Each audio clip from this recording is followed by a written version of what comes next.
kamu sebelum berlanjut kepada sebelum nah sebelum berlanjut kepada perbedaan antara al-mutawatirul lafziyu terus al-mutawatirul ma'nawiyu, kamu harus tahu dulu apa itu hadis mutawatir.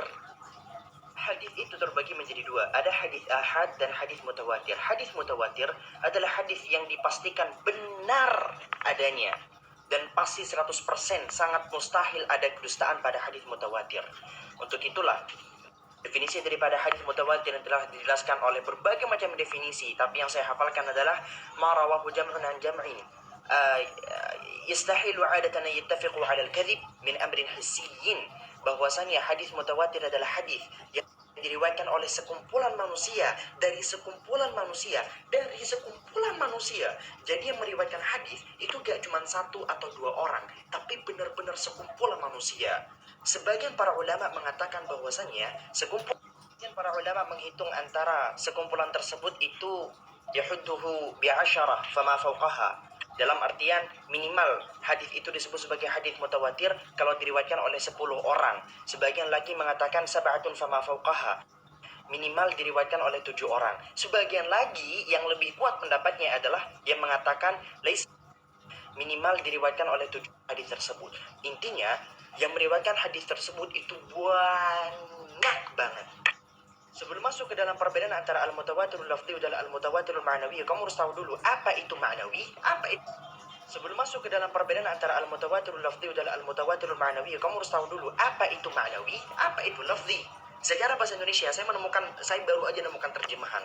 Ma'nawi itu konteks, lafzi itu teks. Kamu tahu perbedaan teks dan konteks? Nah, lafaz itu teks, makna itu konteks. Kalau lafaznya sama, konteksnya pasti sama. Kalau maknanya sama, belum tentu teksnya sama. Ngerti sampai sini? Itu perbedaan antara al-mutawatirul lafzi dan al-mutawatirul ma'nawi. Sehingga hadis yang diriwayatkan dengan konteks yang sama itu disebut sebagai al-mutawatirul ma'nawi. Sedangkan apabila teksnya sama, bunyinya sama, itu disebut sebagai al-mutawatirul lafzi. Ada pertanyaannya. Sejauh yang saya tahu belum pernah ada bahasan ini yang keluar daripada lisan para ulama, entah karena keterbatasan ilmu. Aduh, Anda nyuruh saya tarik hadis histori kayak gini. Aduh, dosa aneh-aneh kau. Orang kalau mau tarik hadis itu walaupun di zaman sekarang mudah, ya minimal ya setengah jam kek, 1 jam kek. Itu baru satu hadis. Saya pun termasuk mubtadi. Tapi kalau nanya ada hafalkan dulu al-arba'un an-nawawiyah, terus ada hafalkan al-manzumah al-baiquniyah, itu dikit cuma 34 bait doang. Terus baca juga penjelasannya, syarahnya, terus banyak lah. Sebenarnya wudu di kamar mandi boleh, cuman lebih baik ya jangan di kamar mandinya. Terus sekalipun di dalam kamar mandi jangan di atas WC-nya juga, atau lebih baik jangan yang ada WC-nya. Tapi kalau kamu ada yang bilang tidak sah itu gimana? Enggak harus begitu. Dianjurkan itu secepatnya, walaupun hakikatnya secepatnya itu bukan menjadi syarat utama. Kamu boleh mengqadha'nya bahkan 10 tahun lagi. Cuman kalau kamu mati, ya kamu punya tanggungan dong. Ketika berucap, hati-hati ketika berkomen walaupun itu berupa pertanyaan. Allah tidak pernah salah sedikit pun. Itu termasuk daripada sifat muhal Allah subhanahu wa ta'ala untuk berbuat kesalahan. A'udzubillah. Gak suka itu kalau udah di luar konteks. Saya itu gak pintar baca kitab, Anda saja yang menilai saya berlebihan. Lagi pula kalau dalam konteks yang kamu sebutkan, sebenarnya saya tadi itu cukur, cuman gara-gara belum ada waktu dilanjut besok, jadi rambutnya agak sedikit berantakan. Allah, saya jadi tadi jelasin hadis-hadis yang panjang itu tentang mutawatir dan sebagainya. Kamu masih nanya sanad rawi matan. Jadi gini. Oke, mari kita contohkan langsung. Nah, kita sekarang ambil Sahih Al-Bukhari. Kita ambil hadis random saja. Gak usah kemana-mana, karena pasti ada. Nah, ini setiap kali ada kata haddatsana, terus ini kan ada nama manusia. Nah, kita sekarang ada nama manusia Laits, di sini ada nama manusia Nafi', di sini ada nama manusia juga Ibnu Umar. Ini mereka semua termasuk jadi kumpulan sini sampai di sini disebut sebagai sanad. Para pelakunya disebut sebagai rawi. Nah, ada nama manusia, Laith. Di sini ada nama manusia. Di hadis ini didapatkan dari Ibnu Umar. Ibnu Umar menceritakan kepada Nafi'.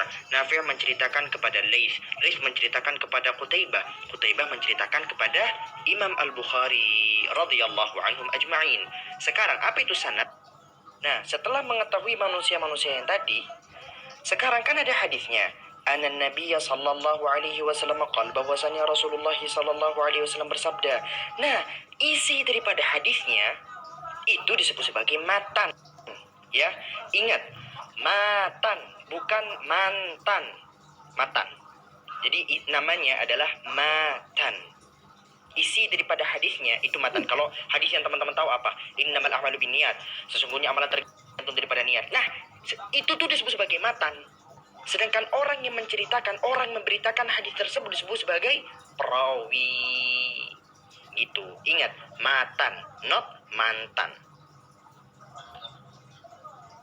Obat bagi rindu itu apa? Bagi saya, selain sabar tentunya, obat bagi rindu itu cuma dua. Pertemuan atau kematian. Ini mah bukan kayaknya lagi. Allahumma salli ala sayyidina wa nabiyina wa maulana Muhammad. Ada aja pertanyaannya. Ya Allah, kamu cuci muka dulu, baru wudu. 1, 3, 4 sekarang.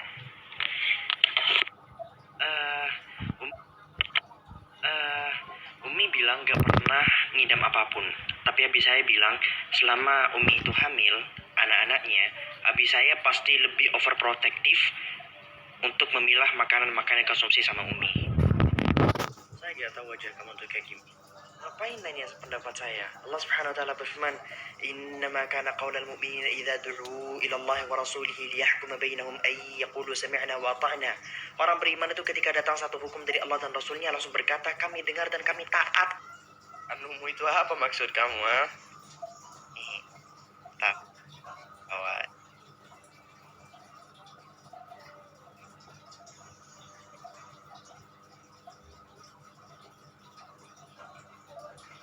Bukan mirip kamar Ucen, tapi ini tuh kamar aku.